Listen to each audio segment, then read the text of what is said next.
Hi, and welcome to another video. Today we're going to show you how we make our double chocolate cigars with a dark chocolate ash. It's actually quite simple, and these are very popular. At our catering company, we sell thousands of these. Great for desserts, plated or buffet. A lot of corporate events, people really like them with corporate logos and so forth. And we're going to walk you through this step by step, and it's actually a pretty simple thing to do. So the first thing that we're going to start with is some chocolate cake. Now this is a 9x9 pan of chocolate cake that we've cooked, we've allowed to cool, and we've broken into chunks and thrown it into the bowl. What we're going to add to this, to a 9x9 pan of cake, is a half a cup of buttercream frosting. Essence, what we're going to do is we're going to make what they call is a pliable cake. It's the same mix that you would use for, say, cake pops. And what we're going to do is just continue to mix this until it's completely incorporated and the chocolate cake is nice and moist, and there's none of the vanilla buttercream left visible.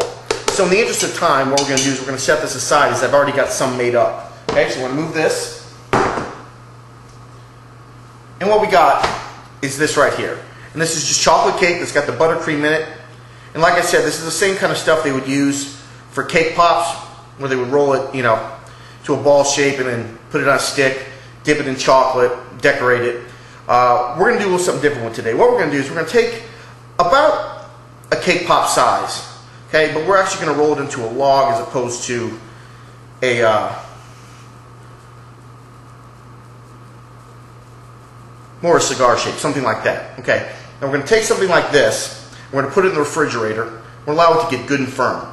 In the meantime, while that's working, we're going to take some chocolate fondant.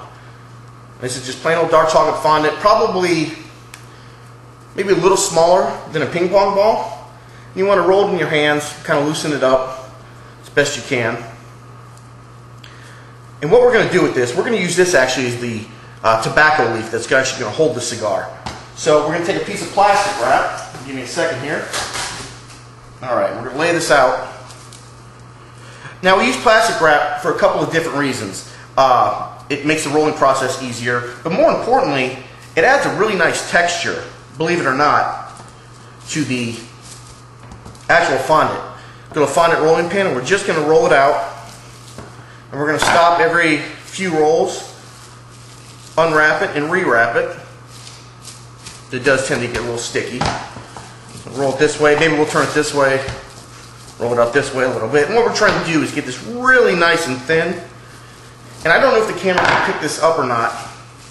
We'll see. Little wrinkles get in the plastic wrap, and then they, in essence, get into the fondant. And what that does, and I don't know if the camera can pick these up or not, what that actually does is it gives you texture. Really makes it look like a tobacco leaf. It actually has texture to it. So this is still just a little bit on the thick side, so we're going to roll it out one more time. And just a little bit this way, and a little bit that way. Now what we ended up with is a very thin strip of fondant. Can you see how thin that is? Very pliable. And we're going to leave it like this, and we're going to refrigerate this as well. So we're going to put this in the refrigerator for just a few minutes, and we'll be right back. Okay, so through the power of YouTube, we've elapsed about 20 minutes. If you've got a bunch of these to do, you can just make them one after the next and keep putting them in the refrigerator. You do want to let them firm up. So before we take them out of the refrigerator, let's go on to the chocolate ash for this cigar. What I've got here is about 2 tablespoons of melted chocolate. To that, I'm going to start to add a product called tapioca maltodextrin. And this is in essence just a tapioca starch. It's a certain type.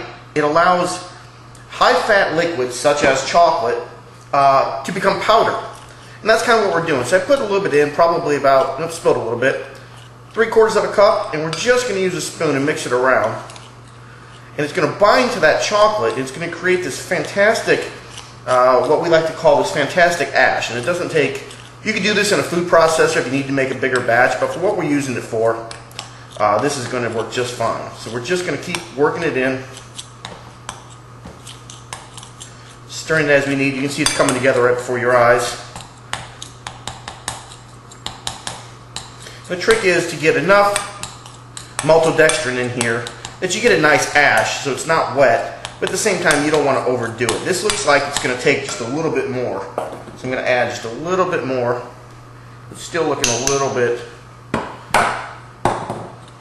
on the wet side. So I'm going to keep stirring this in. And this is great because tapioca maltodextrin doesn't really have any flavor, and it dissolves the second it hits your tongue. So what ends up happening is the tapioca starch dissolves away, and you're just left with this delicious taste of chocolate. And chefs are using this for all sorts of savory applications: olive oil powders, bacon powder, foie gras powder, butter powder. Really, it's just up to you. It's like I said, it's just any high-fat liquid. See that? And you can turn it into a powder. In this case, we used melted chocolate, which we all know is obviously very high in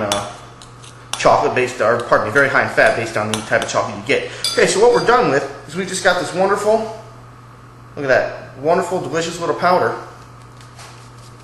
that we're going to use as our quote-unquote chocolate ash. So we're going to set this aside. I'm going to wipe my hands off here and clean my surface. Pardon me. Alright, so we're going to assemble this cigar. I'm going to go to the fridge. Alright, so this is our tobacco leaf that we made. It's been in there about 20 minutes. So we're going to unmold this carefully. Man, I really hope the camera can pick up the texture that's on this. I just don't know if it can or not, if the light's right. There's a really nice grain to this because of the plastic wrap. And I mean, it really does look like a tobacco leaf. So we're just going to carefully pull this off. That's just so beautiful. We'll lay this down. Now we've got our pliable cake that we made earlier, and we've allowed that to set up as well. So basically we're going to take it just like this, and we're just going to very carefully kind of roll it up just like that, and you get that nice seam there. Get that out of the way. What we want to do is find the edge, both edges, take it, maybe do a crimp there, and then this side as well. Now at this point, you have to determine which part you want to be the head of the cigar and which part you want to be the butt end. So I'm going to use this as the butt end, and what we're going to do is just shape it so it looks like a cigar that's been clipped. A nice chocolate cake in there, okay? You get the nice seam there, really gives it that nice cigar effect with the seam that's right there. I don't know if you can see that. Okay, now this end, we'll do something with this end. What we're going to do is we're going to kind of pinch this end in a little bit and roll it flat. And I'll show you why we want to do that in just a minute. Okay, so we've got that end kind of crimped and pinched in, like so. Okay, so this is in essence our cigar. Now what we're going to do, I've got some ashtrays that I bought from the Party Supply store. These are just little foil ashtrays. They're about 10 for $1. They're very inexpensive. But this is how we would present this. Put one of these ashtrays out there. We take a little bit of our dark chocolate ash and put it right there. Try to get a little height out of it, like so. Just like that. Now we're going to take just a little bit of water. A little bit of water. And we're going to very gently, that round end, really lightly, just apply a little bit of water to it. Okay? Then we're going to take it, we're going to dip that down into that ash so you get that appearance of the cigar smoking. Okay? We're going to set that right there in the ashtray with the ash there. Now lastly, we need to have a cigar band, obviously. Okay, so what we did is we went making edible images. I've gone onto Photoshop and I've made a cigar band.